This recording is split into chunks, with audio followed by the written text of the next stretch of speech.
नमस्कार विद्यार्थी मित्रांनो, झूम वगैरे जर व्यवस्थित करून घेतो. चला, स्वागत आहे तुमचं सर्वांचं आपल्या यूट्यूब चॅनलवर टेक्स्टबुक सुपर कोचिंग. बरोबर, लक्षात घ्या, आता 2 दिवसावर पेपर आलेला आहे आपला. बरोबर, 31 तारखेला आपला राज्यसेवेचा पेपर होणार आहे, पूर्व परीक्षेचा. ज्याच्यामध्ये पेपर 2 जरी क्वालिफाय झालेला असला, बरोबर आहे काय, म्हणजे पेपर 2 जो आहे आपला सीसॅटचा पेपर 2 जो आहे तो क्वालिफाईंग नेचरचा जरी असला तरी मागच्याच आठवड्यात म्हणजे मागच्याच रविवारी UPSCनं जो पेपर काढलाय त्या पेपरमुळे सगळेजण विद्यार्थी टेन्शनमध्ये आलेत की सर तसा जर अवघड पेपर आला तर आपण काय करावं. तर लक्षात घ्या, या संदर्भात आपल्याला डिटेल बोलायचं आहे आणि हा व्हिडिओ तुम्हाला शेवटपर्यंत बघावा लागेल, कारण ह्या सगळ्या गोष्टीमधूनच मी तुम्हाला सांगणार आहे की आपल्याला जसं तुम्हाला थंबनेल दिसत आहे 70 पेक्षा जास्त मार्क जे आपल्या सीसॅटला क्वालिफाय होण्यासाठी लागतात ते कशा पद्धतीने आपल्याला मिळवायचे. त्याच्यामध्ये मी तुमच्याकडनं जास्त मेहनत करून घेणार नाही, सांगतो तेवढी स्ट्रॅटेजी फॉलो करा, तुम्हाला या ठिकाणी नक्कीच 70+ मार्क मिळणार आहेत. ओव्हर कॉन्फिडन्समध्ये सुद्धा जाऊ नका, सर आम्ही 70+ मार्क पडतो, कारण भले भले लोक 120-130 मार्क GS पेपर 1 मध्ये पडलेले आहेत तरी देखील सीसॅट क्वालिफाय न झाल्यामुळे त्यांची पूर्व परीक्षा निघालेली नाही आहे. त्यामुळे कॉन्फिडन्समध्ये ओव्हर कॉन्फिडन्समध्ये पण जायचं नाही आणि अंडर कॉन्फिडन्स पण राहायचं नाही की आपल्याला पेपर क्वालिफाय होईल का नाही. मी सांगतो तेवढं करा, व्यवस्थित करा, तुमचा पेपर आरामात या ठिकाणी क्लिअर होऊन जाईल. ओके, चला, हाय आपलं टेलिग्राम चॅनल आहे सीसॅट हर्षद, हे जॉईन करून घ्या. नवनवीन गोष्टी लवकरच ह्याच्यामध्ये सुरू होणार आहेत आपल्या. पहिली गोष्ट आपण हे समजून घेऊ, ओके, पहिली गोष्ट हे समजून घेऊ की आपल्या या राज्यसेवा पूर्व परीक्षेमध्ये गेल्या 3 वर्षाचा जर आपण ट्रेंड पाहिला, 3-4 वर्षाचा जर आपण ट्रेंड पाहिला तर प्रत्येक घटकावर किती किती प्रश्न येतात. तर बघा, मी पहिल्यांदा तुम्हाला घटक समजून सांगतो आपल्या पेपरमध्ये कशा पद्धतीने पडले जातात. तर बघा, आपला सीसॅटचा पेपर क्रमांक 2 जो आहे, सीसॅट पेपर क्रमांक 2 आहे, तो मुख्यतः 3 गोष्टींवर डिवाइड आहे. 3 गोष्टींमध्ये तो विभागाला गेला आहे. याच्यातला पहिला भाग कुठला आहे, तर ह्याच्यातला पहिला भाग आहे तो म्हणजे RC रिडिंग कॉम्प्रिहेन्शन, ज्याला आपण उतारे म्हणतो. बरोबर, हा सगळ्यात मोठा आणि सगळ्यात जास्त वेटेचा भाग आहे उतारे. लक्षात घ्या, जवळपास तुम्हाला 50 प्रश्न यावरच विचारले जातात.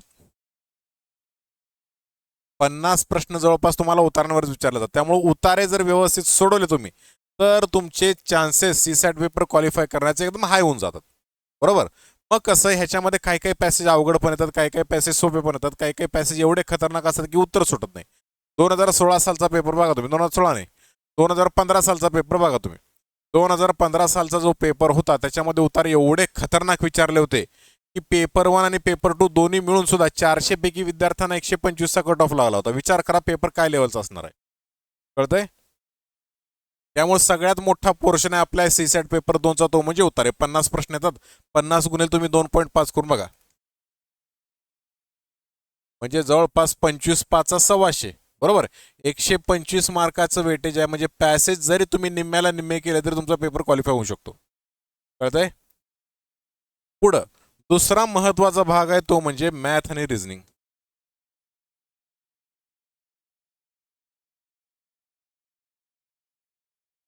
मॅथ प्लस रिझनिंग याच्यामध्ये लक्षात घ्या तुम्हाला 25 प्रश्न पडतात आणि ह्या शेवटच्या 3 वर्षाचा पॅटर्न आहे बरं काय. अचानकच UPSC सर का MPSC पण बॉम्ब टाकेल का असं म्हणता येत नाही, कारण MPSC UPSC सेम असं फॉलो करायचं लक्षात येत नाही. कारण बघा, 8 दिवसाचा फरक आहे ना, कुठले पेपर कुठं असणार आहेत काय त्यांना सुद्धा अंदाज नसणार आहे. त्यामुळं अचानक एकदम अवघड टाकतील असं मला तर काय वाटत नाही, पण आपण एक इझी टू मॉडरेट असा पेपर समजून चालू. आणि गेल्या 3 वर्षाचा ट्रेंड बघता हा असा प्रकार आहे आपला.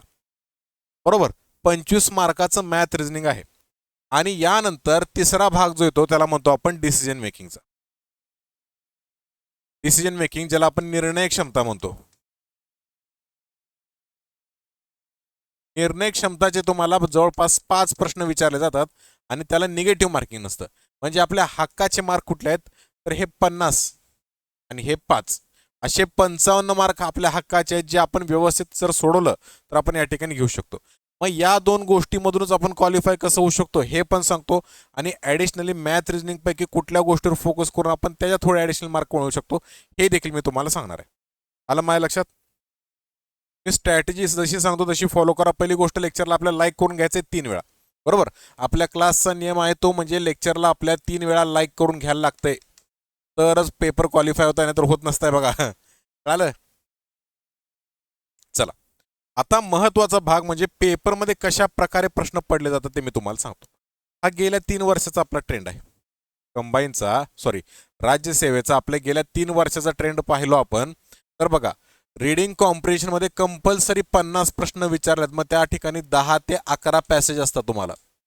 10 ते 11 पॅसेज का म्हणतो, एखादा छोटा टाकतात पॅसेज, त्याच्यामध्ये 2 प्रश्न विचारतात. आलं लक्षात. आणि एखादा छोटा अजून एक असतो त्यामध्ये 3 प्रश्न असतात. असे टोटल ते 50 प्रश्न तयार करतात. म्हणजे 10 ते 11 तुम्हाला पॅसेज सोडवायचे आहेत. म्हणजे लक्षात घ्या, एका पॅसेजला जर समजा तुम्ही 5 ते 6 मिनिट दिले तर लक्षात घ्या जवळपास 60 ते 65 मिनिटे म्हणजे तुमचा निम्मा वेळ हा या पॅसेजला जाणार आहे. आणि तो जाऊ द्या, काही टेन्शन नाही. काय म्हणतोय मी, कळालं? पॅसेजलाच तुमचा निम्मा वेळ जाणार आहे, त्यामुळे तुम्ही त्याला वेळ द्या. जर तो आपल्याला पेपर क्वालिफाय करून देणार असेल तर तुम्ही 100% त्याला वेळ दिला पाहिजे. मुद्दा कळतोय माझा? त्यानंतर बघा, रिझनिंगचे 18, 17, 17 ते 18 म्हणजे सरासरी आपले 17 प्रश्न रिझनिंगमध्ये विचारले जातात. आणि मॅथ्सचा जर विचार केला तर सरासरी 8 प्रश्न विचारले जातात. बरोबर, सरासरी 8 आणि हे सरासरी 17 प्रश्न. आणि डिसिजन मेकिंगचे फिक्स असतात 5 प्रश्न, त्याला निगेटिव्ह मार्किंग नसतं.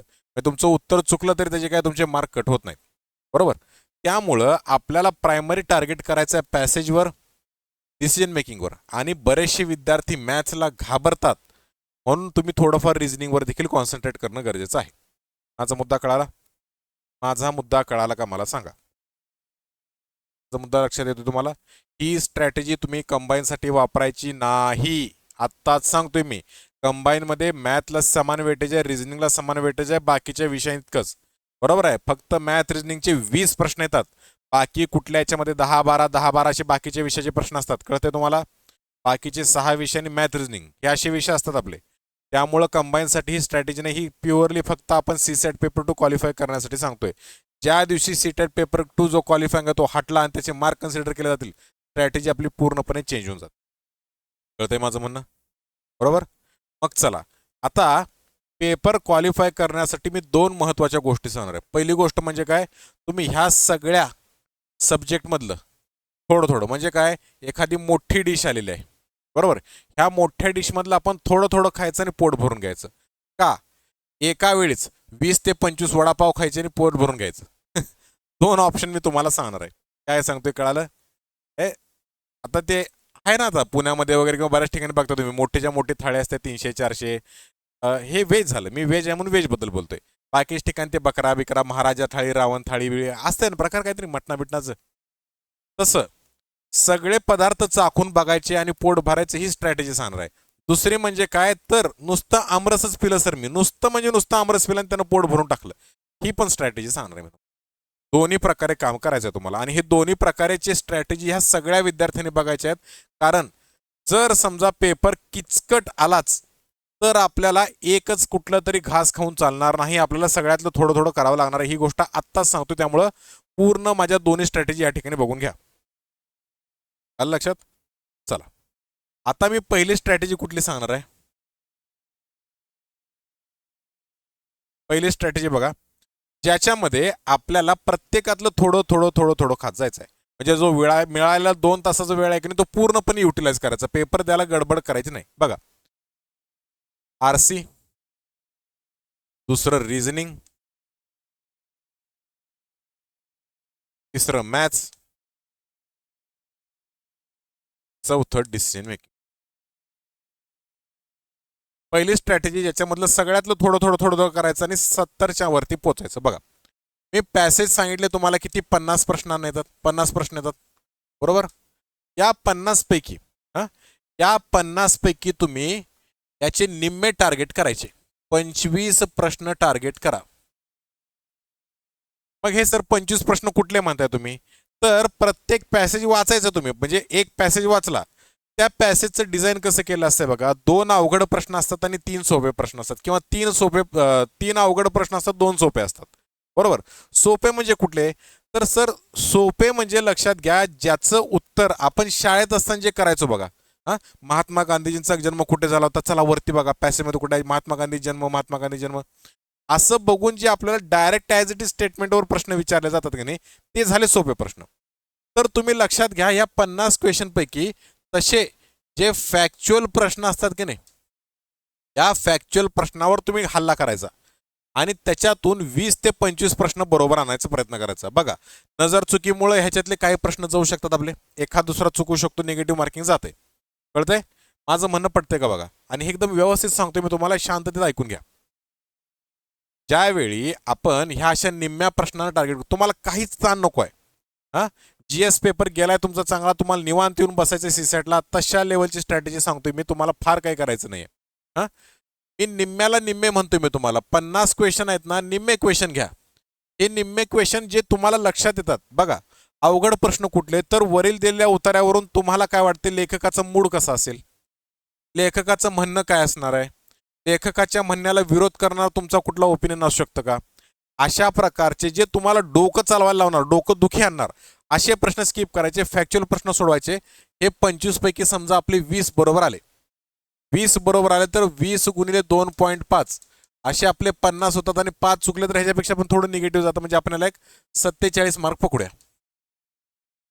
मी सगळ्यात कमीतल्या कमी गोष्टी सांगतोय, सगळ्यात कमीतल्या कमी. आता रिझनिंगवर जर आलो आपण, जर आपण रिझनिंगवर आलो तर मला सांगा, तुम्ही एवढे शहाणे आहात, एवढं तुम्ही आतापर्यंत अभ्यास केले की तुम्हाला लक्षात घ्या नातेसंबंधाचे प्रश्न सुटणार आहेत. Yes sir. सर मला दिशाज्ञान चाचणीचे प्रश्न सुटणार आहेत. Yes sir. तुम्ही माझं 11चं लेक्चर केलेलं असणार आहे, रेकॉर्डिंग बाईडला असणार आहे, तर तुम्हाला रिझनिंगमध्ये मार्क मिळालाच पाहिजे. बरोबर. तुम्हाला दिशाज्ञान चाचणी सांगितलं मी तुम्हाला रांगेतील स्थानामधलं सर मला सोडता येईल का? येस डेफिनेटली सोडता येईल तुम्हाला. सर मला सिलॉलिझम जमेल का? येस डेफिनेटली सिलॉलिझम जमणार आहे तुम्हाला. सर मला बैठक व्यवस्था जमणार का? हो य तुम्हाला बैठक व्यवस्था सुद्धा जमणार आहे, लक्षात घ्या. सर मला नंबर सिरीज जमेल का? हो जमेल, तुम्हाला थोडा विचार केला तर तुम्हाला जमेल. म्हणजे रिझनिंगमध्ये जे आपले 17 प्रश्न असतात, या 17 पैकी ॲटलिस्ट आपण 10 प्रश्न टार्गेट करू शकतो. बरोबर आहे, ॲटलिस्ट 10 प्रश्न टार्गेट करू शकतो. या 10 मधले समजा तुमचे 8 बरोबर आले, 2.5 गुणिले 8 म्हणजे हे झालं 20. बरोबर. निगेटिव्ह मार्किंग पण केलं, त्यामुळे अजून तुम्ही आत्ता सुद्धा क्वालिफाय झालेले नाही आहात, आत्ता सुद्धा क्वालिफाय झालेले नाही आहात. 20 पैकी आपण इथं मार्क पकडूया, किती निगेटिव्ह वगैरे गेलं तर 17 पकडूया आपण. म्हणजे अजून आपण 64च्या घेऱ्यातच आहे, अजून आपण 66.66ला पोहोचलेलो नाही आहे. कळतंय? पुढं तिसरा प्रकार आला डिसिजन मेकिंगचा. डिसिजन मेकिंगमध्ये तुम्ही कितीही तुर्रम खान असा, तुम्हाला 12.5 पैकी 12.5 मार्क कधीच मिळत नाहीत. एखाद दुसरं वरती खालती होत असते. तुम्हाला जर 12.5 पैकी 12.5 पडत असेल, तुम्ही जिंकलाय डायरेक्ट. कळतंय? कारण ह्याचे जे 5 प्रश्न असतात, ह्याचे आपण राऊंड 8 ते 10 प्रश्न बरोबर पकडायचे आपले, 8 ते 10 मार्क. हां, मग एवढ्यातनं तुम्ही क्वालिफाय होऊ शकता. बघा, एवढ्यातनं तुम्ही क्वालिफाय होऊ शकता. मॅथ्स पूर्ण स्किप केलं तर, मॅथ्स पूर्ण स्किप केलं तर तर पण मी काय म्हणतोय, जर समजा पॅसेज असे खतरनाक आले हो सर, काय सांगावं तुम्हाला. ह्या पॅसेजमध्ये सर GS मध्ये आम्ही विज्ञानाची गणित सोडवलं, पॅसेजमध्ये सुद्धा गणित सोडायला लागले आम्हाला. काय करू सांगा. सायन्सचा एक पॅसेज आला होता MPSCचा, ज्याच्यामध्ये त्यांनी तुम्हाला मॅथ्स फिजिक्समधले प्रश्न विचारले होते. काय करायचं सांगा. असे प्रश्न असतात. एक एक जर समजा वैचारिक धारेवरचे प्रश्न आले, उदात्तीकरण वगैरे असे किचकट शब्द टाकू लागले, ऐहिकता, त्यानंतर काय म्हणतोय आपण अँथ्रोपोलॉजीवरचेच तुम्हाला एखादा पॅसेज, मानवाच्या उत्क्रांतीचे वगैरे विचारले, माणसाच्या सायकोलॉजीवर विचारले, डोकं हलतेच रे बाळांनो, तिथं डोकं हलतंयच. त्यामुळं सेफ स्कोअरमध्ये जे मॅथ्सचे 8 प्रश्न आहेत की नाही, त्यातले ॲटलिस्ट तुम्ही 3 ते 4 निम्मे म्हणतोय मी, निम्मे सोपे कुठले प्रश्न असतात, काळकाम वेगवरचे सोपे प्रश्न असतात. बरोबर. त्यानंतर बॉडमासवरचे सोपे प्रश्न असतात, सिम्प्लिफिकेशन ज्याला म्हणतोय आपण, ते सोपे प्रश्न असतात.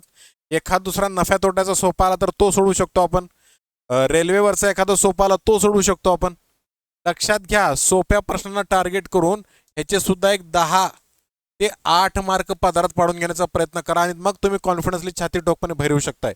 जर अवघडातला अवघड पेपर आला तर, म्हणून म्हटलं मी, जर अवघड पेपर आला, एखादा सेक्शन ज्या सेक्शनवर आपण बसवलो होतो भरोशावर, म्हणतो ना आपण भरोशाच्या म्हशीला टोनगा झाला, तसं समजा रीडिंग कॉम्प्रिहेन्शन बोलत अवघड आलं, आणि सर 25 काही तर आम्हाला 10 प्रश्न फॅक्च्युअल सापडणार, सगळेच्या सगळे लॉजिकवरचे आलेत, आमच्या डिसिजनवरचे आलेत, तर काय करावं.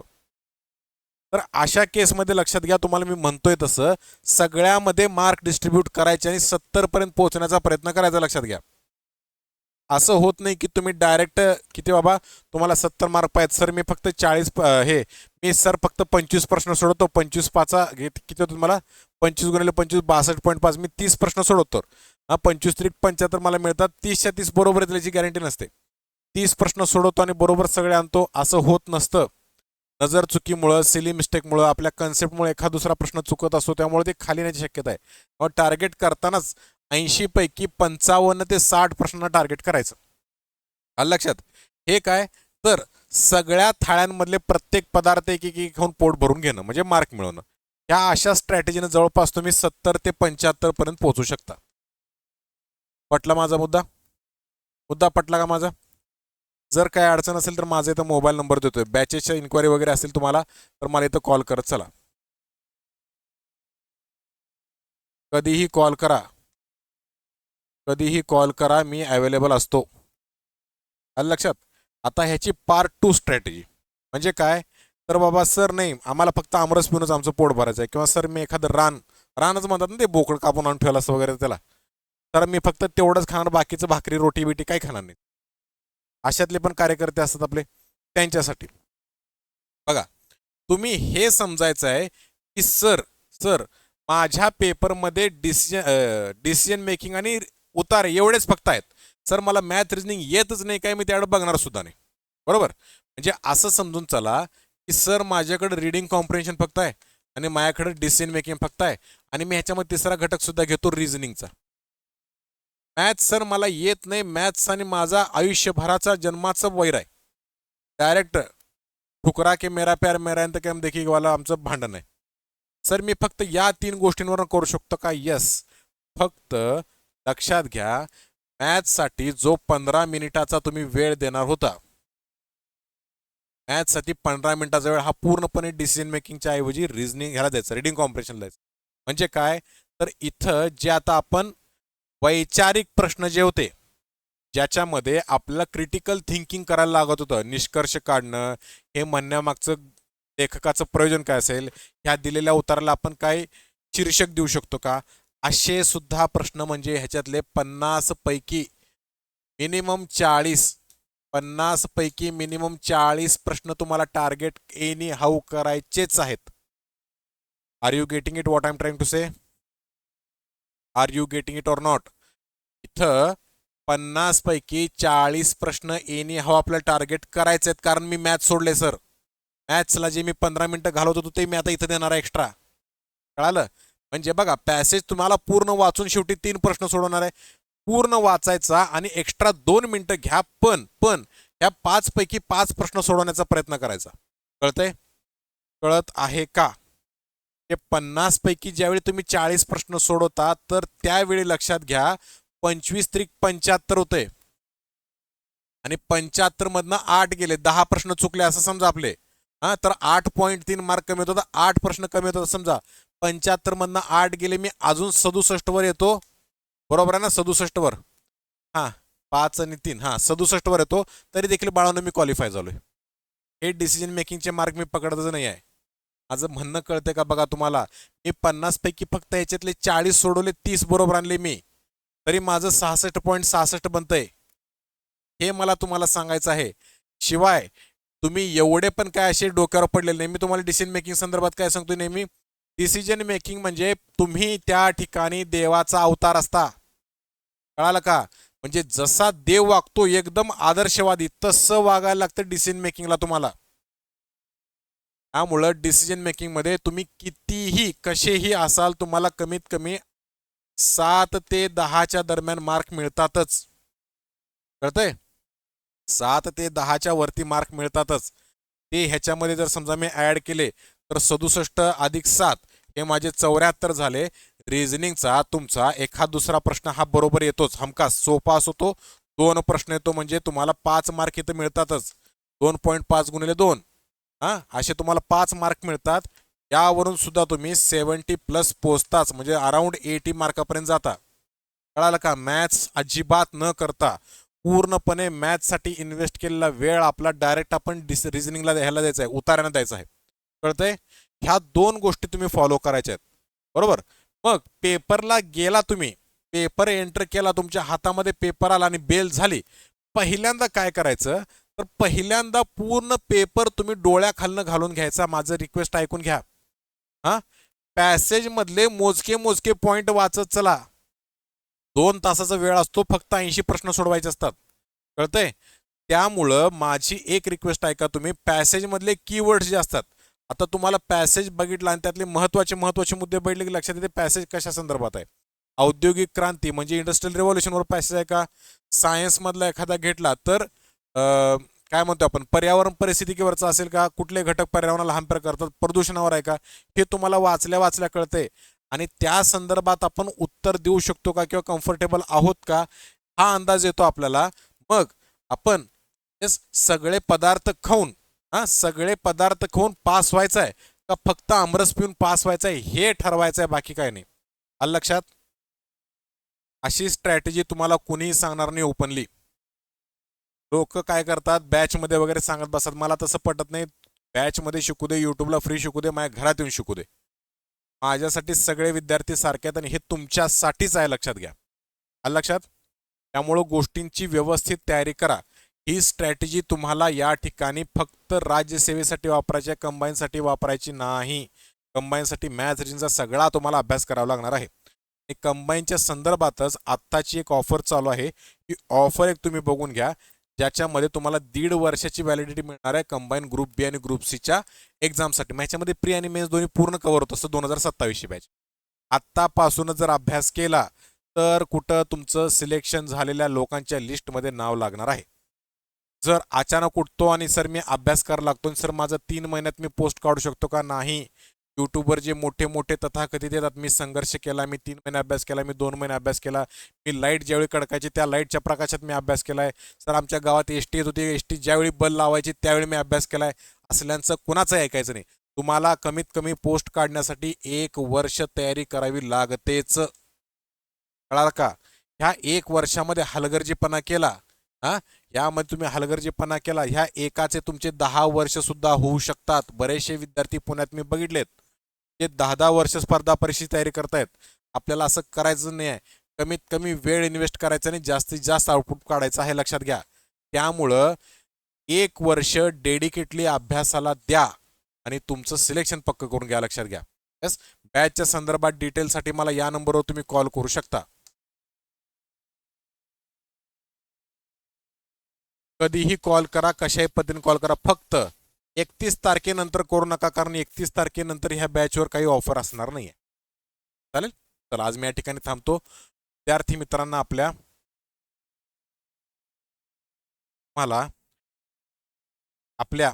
31 तारखेला जो आपला पेपर होणार आहे राज्यसेवा पूर्व परीक्षेचा, त्या परीक्षेसाठी तुम्हाला खूप खूप शुभेच्छा. लक्षात घ्या, पेपर देण्याच्या आदल्या दिवशी थोडंफार टेन्शन आल्यासारखं होत असतं आणि ही चांगली गोष्ट लक्षात घ्या, कारण इतके दिवस तुम्ही मेहनत केली असते, त्यामुळे तुम्हाला थोडंफार टेन्शन यायला काही हरकत नाही आहे. पण त्या टेन्शनचा भाव करायचं नाही आहे, हे या टेन्शनला हेल्दीली घ्यायचं आणि चांगल्या माइंडसेटनं पेपर जा, तुम्हाला नक्की यश मिळते, लक्षात घ्या. येस, पुन्हा एकदा तुम्हाला खूप खूप शुभेच्छा. Thank you very much. जय हिंद, जय महाराष्ट्र.